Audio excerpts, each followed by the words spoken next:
Assalamualaikum warahmatullahi wabarakatuh. Yang saya hormati dosen pengampu Bapak Saleh Al-Hamid SIPMA selaku pengampu mata kuliah Pancasila, dan perkenalkan, nama saya Inka Indriani Karim dari kelas 2F Bimbingan dan Konseling dengan NIM 111422124. Jadi, di sini saya akan menjelaskan materi tentang ideologi ranah kehidupan berbangsa dan bernegara. Materi pertama yaitu negara hukum dan ide restoratif justice dalam penanganan terhadap anak yang berhadapan dengan hukum dalam proses penyidikan berdasarkan Undang-Undang Nomor 11 Tahun 2012 tentang Sistem Peradilan Pidana Anak. Sebagaimana banyak ditulis dalam literatur mengenai negara hukum satu.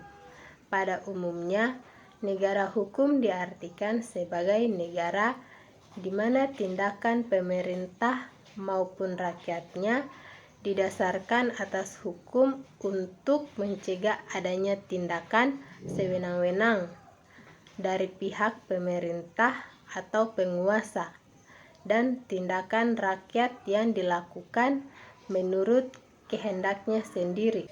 Pengadilan anak menurut Undang-Undang Nomor 3 Tahun 1997 tentang pengadilan anak merupakan pengukusan dari sebuah badan peradilan, yaitu peradilan umum untuk menyelenggarakan pengadilan anak. Namun, dalam pengadilan tidak mencerminkan peradilan yang lengkap bagi anak, melainkan hanya mengadili perkara pidana anak. Tujuan dari sistem peradilan pidana yakni resosialisasi serta rehabilitasi anak atau reintegrasi dan kesejahteraan sosial, tidak melalui keadilan restoratif dan diversi, tidak menjadi substansi undang-undang tersebut. Materi kedua tentang karakteristik penyesalan sengketa perbankan syariah pada peradilan agama. Kegiatan perbankan syariah adalah bank yang melaksanakan kegiatan usaha secara konvensional maupun berdasarkan prinsip syariah yang dalam kegiatannya memberikan jasa dalam lalu lintas pembayaran. Hal ini mengingat dalam undang-undang tersebut perbankan syariah diberikan peluang yang luas menjalankan kegiatan usaha, termasuk membuka kesempatan kepada bank umum konvensional untuk membuka kantor cabang yang khusus melakukan kegiatan usaha berdasarkan prinsip syariah. 1. Prinsip syariah adalah aturan perjanjian berdasarkan hukum Islam antara bank dan pihak lain untuk penyimpanan dana dan atau pembiayaan kegiatan usaha atau kegiatan lainnya yang dinyatakan sesuai dengan syariah.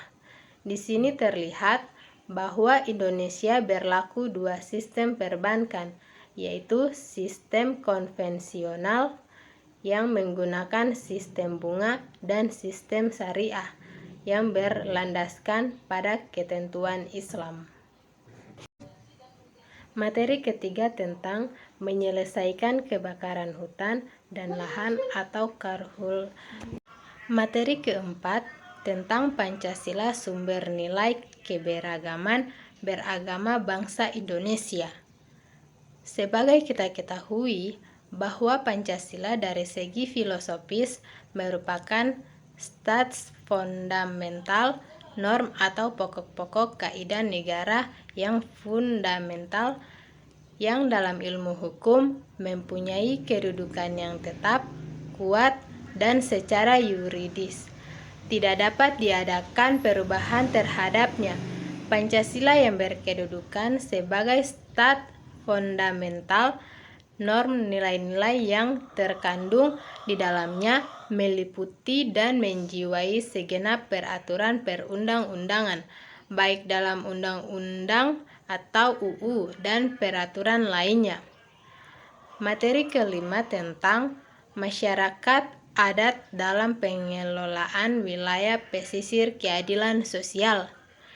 Keberadaan Indonesia sebagai negara kesatuan yang disebut Negara Kesatuan Republik Indonesia tertuang dalam Undang-Undang Dasar Negara Republik Indonesia tahun 1945 yang merupakan Konstitusi Negara Indonesia. Konstitusi merupakan hukum tertinggi dalam kehidupan berbangsa dan bernegara, dengan Pancasila sebagai sumber hukum untuk menggali dan menemukan nilai-nilai hukum yang digunakan sebagai dasar hukum berkehidupan berbangsa dan bernegara.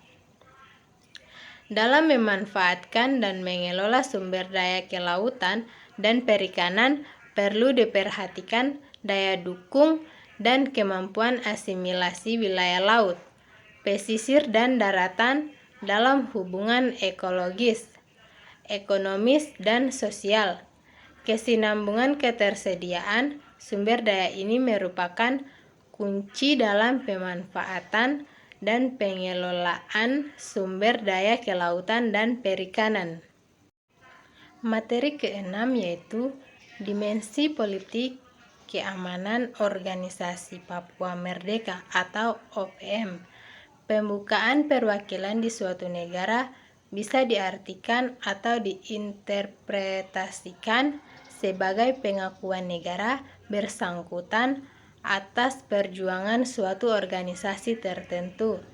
Namun, lain halnya dengan pembukaan kantor yang dalam hukum internasional belum menjadi subjek hukum internasional sebagai negara yang berdaulat penuh atas Papua dan Papua Barat.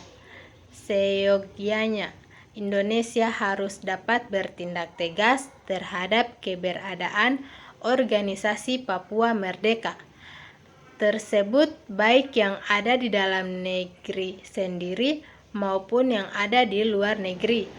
Namun, tetap menekankan kepada tumbuh dan berkembangnya iklim demokrasi dan penegakan hak asasi manusia atau HAM di tanah Papua dan Papua Barat, agar isu-isu yang mengatasnamakan hak asasi manusia dan demokrasi tidak menjadi senjata bagi segelintir pejuang-pejuang pro kemerdekaan Papua yang menggunakan isu hak asasi manusia dan demokrasi untuk menyudutkan Indonesia di mata internasional. Materi ketujuh yaitu khilafah dalam konteks negara Pancasila, untuk membedah bagaimana eksistensi khilafah dalam konteks negara Pancasila. Maka penulis menguak dari 3 aspek. Aspek pertama dari sisi filsafat. Untuk memahami pentingnya Pancasila ini, kita perlu melakukan perbandingan dengan filsafat negara yang tidak Pancasila. Sila Pancasila, ada ketuhanan yang Maha Esa, artinya Indonesia bukan negara etis, negara sekuler, dan bukan negara agama. Karena kalau negara etis, dia tidak percaya kalau Tuhan ada, dan bukan negara sekuler karena membiarkan orang untuk beragama atau tidak beragama, serta tidak pula menjadi negara agama, karena teks agama tidak menjadi konstitusi, tetapi Indonesia merupakan universalitas agama yang dikemas dalam konstitusi nasional. Hal itu sebagai umbrella untuk seluruh warga. Sebagai umbrella tidak hanya mengayomi tiangnya, tetapi juga yang ada di sekitarnya. Sekian video dari saya. Bila ada salah kata mohon dimaafkan. Assalamualaikum warahmatullahi wabarakatuh.